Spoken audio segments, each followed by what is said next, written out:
네, 안녕하십니까. 부동산 상품만큼 이 대내외적인 영향을 많이 받는 상품은 없습니다. 실제적으로 영향이 더 센 지역들, 특히 영향을 더 많이 받는 지역 같은 경우는 가격이 좀 조정이 급격하게 이루어지고요. 좀 덜 받는 지역들 같은 경우는 가격이 보합을 유지하거나 그럼에도 불구하고 상승하는 지역들이 있습니다. 부동산 투자를 하실 때는 실제적으로 그 상품의 향후의 발전 가능성뿐만 아니라 개발 호재도 보셔야겠지만 그 지역 자체의 어떤 다른 지역과의 차별점을 보셔야 됩니다. 그 지역만의 특성이 워낙 강한 지역들 같은 경우는 그 지역의 그 강한 특성을 유지하려는 힘이 굉장히 강하기 때문에 한번 만들어진, 구축된 어떤 그 특성들은 쉽게 변하지가 않습니다. 그렇기 때문에 지금 현재 우리나라 부동산 시장의 선행지표인 강남시장을 따라갈 수 있는 대체 수요가 없는 겁니다. 그만큼 강남시장뿐만 아니라 여러 가지 지역들도 강남을 대체할 만한 수요를 찾으려고 애를 쓰고 있고요. 또 강남에 집중되는 수요를 분산시키기 위해서 애를 쓰고 있지만 그게 효과가 그렇게 크진 않았다. 이렇게 보시면 될 것 같고요. 앞으로도 추가적으로 어떤 형태의 부동산 대책이 나올지는 모르겠지만 지금 현재 부동산 대책 같은 경우도 영향을 덜 받는 지역들 같은 경우는 이제 눈에 꼽을 만한 지역들이 많습니다. 그렇기 때문에 앞으로 투자할 지역들은 영향을 덜 받으면서 그래도 보합세 또는 유지력이 강한 지역들을 선택하시는 게 맞지 않을까 말씀드리고 싶고요. 그래서 오늘 준비한 내용은 지난 3월 달까지 해서 부동산 시장에 1년간 어떻게 변화가 생겼는지 그 동향에 대한 분석을 조금 준비했습니다. 그래서 향후에 어떤 식으로 또 투자를 할 수 있을지에 대한 여건도 아마 이 지표를 보시게 되면 어느 지역으로 선택해야 될지가 분명 판가름이 날 겁니다. 그렇기 때문에 작게 투자해서 소액으로 투자해서 어느 정도 수익을 볼 수 있는 조건을 만들든지 아니면 정말로 좋은 물건을 사든지 둘 중 하나가 될 테니까요. 그런 부분을 가지고 충분하게 내용을 준비를 하진 못했지만 그래도 짧은 시간 안에 되도록이면 많은 내용을 전달할 수 있도록 준비한 내용을 잠시 뒤에 말씀드리겠습니다. 네, 부동산 시장이 어떻게 변화가 생겼는가, 이거는 이제 과거의 지표가 어떻게 됐는가, 거래량은 어떻게 늘어났고 또 가격은 어떻게 변화가 생겼는가를 보시면 그 지역이 과연 앞으로도 계속 오를 수 있을지에 대한 어느 정도는 현재 예측을 할 수 있다, 이렇게 말씀드릴 수 있기 때문에 오늘 준비한 내용을 조금 더 자세히 한번 들여다보시고요. 실제적으로 전국과 비수도권, 수도권, 서울 뭐 여러 가지 지역도 나눌 수 있겠죠. 부동산 지역이 한 지역에만 집중되어 있는 게 아니기 때문에요. 보시게 되면 회색깔로 되어 있는 부분이 이제 토지 가격의 변동 사항이고요. 그다음에 약간 붉은색으로 끼고 있는 것들이 매매 가격입니다. 그리고 푸른색이 이제 전세 가격 동향인데요.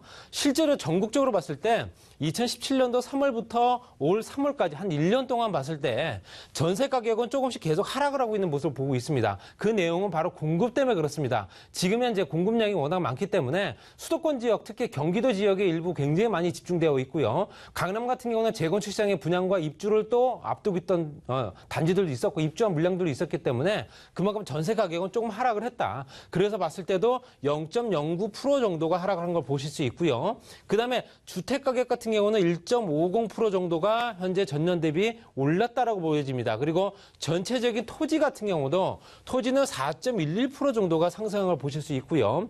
그러면 토지 가격은 토지 시장과 주택 시장은 또 별개의 시장이기 때문에 그런 걸 봤을 때도 물론 연결되는 시장도 있겠죠. 그렇지만 단독적인 토지 시장만 봤을 때도 그만큼 상승세가 높은 지역들도 많았다라고 보실 수 있습니다. 그다음에 수도권 지역 같은 경우도 현재 그 지표는 거의 비슷하고요. 4.10% 정도. 그다음에 수도권 지역 같은 경우는 특이하게 매매 가격 상승은 한 4.0% 정도, 4.06% 정도 보실 수 있습니다. 그만큼 수도권 지역에 아무래도 집중되는 수요 때문에 그렇지 않을까라고 말씀드리고 싶고요. 그 다음에 전세 가격도 하락된 부분도 보실 수 있습니다. 그리고 비수도권 지역 같은 경우, 수도권을 뺀 나머지 지역이겠죠. 그 지역 같은 경우는 토지 가격 상승 뺀 나머지는 전부 다 마이너스입니다. 결론적으로는 매매가와 전세가가 동반 하락을 하고 있는 지역들이 그만큼 지방 쪽에는 많다라고 보셔야 되고요.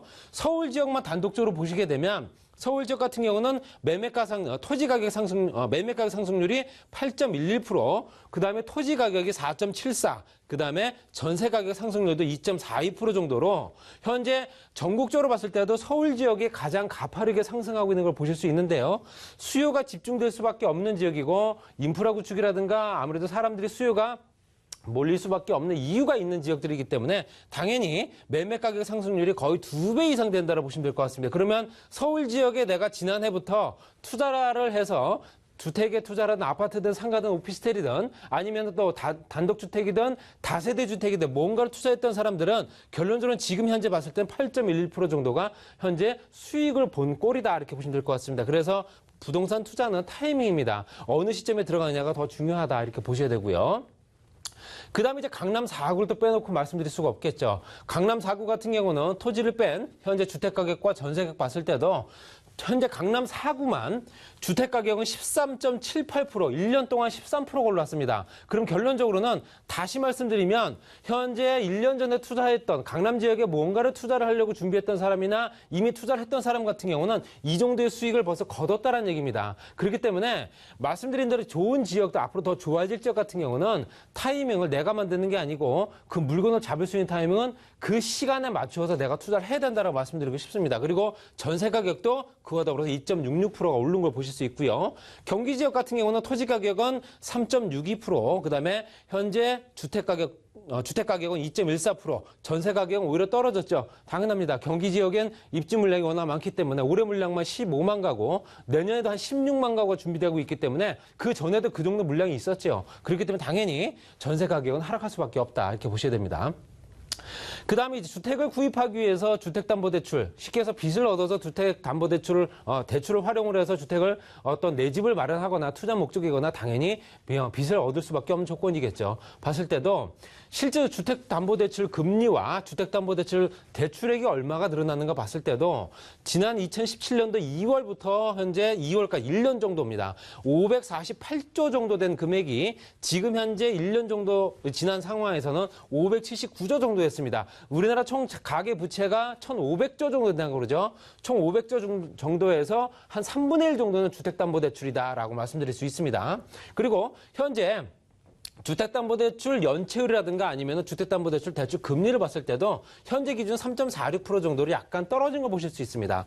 약간 떨어진 걸 봤을 때도 앞으로도 추가적으로 이 금리는 그대로 유지가 되지 않겠나 이렇게 보시면 될 것 같고요.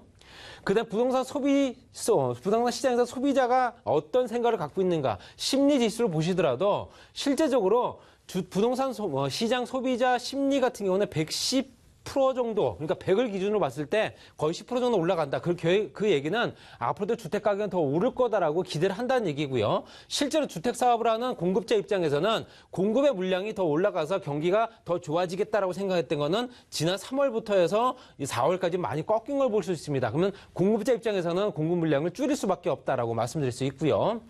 그다음 주택 유형별 매매 가격 지수 변동률 같은 경우도 아파트냐 아니면 연립이냐 단독이냐 따라 다르겠지만 실제로 전체적으로 주택 같은 경우도 현재 0.12 지난달보다는 좀 떨어진 거, 지지난달보다는 좀 떨어진 걸 보실 수 있고요. 그다음에 현재 단독 같은 경우는 그대로 보합을 유지하는 형태를 띠고 있습니다. 그리고 아파트 같은 경우도 현재 똑같은 형태로 전국 전체적인 주택을 봤을 때 그 비율대로 그냥 좀 떨어진 걸 3월 달부터는 조금 더 떨어진 걸 보실 수 있기 때문에 매매 가격 지수 변동률 같은 경우도 앞으로 주택 가격이 상승할 수 있는 여력이 되는 지역만 오르겠구나 이렇게 보시면 될 것 같습니다.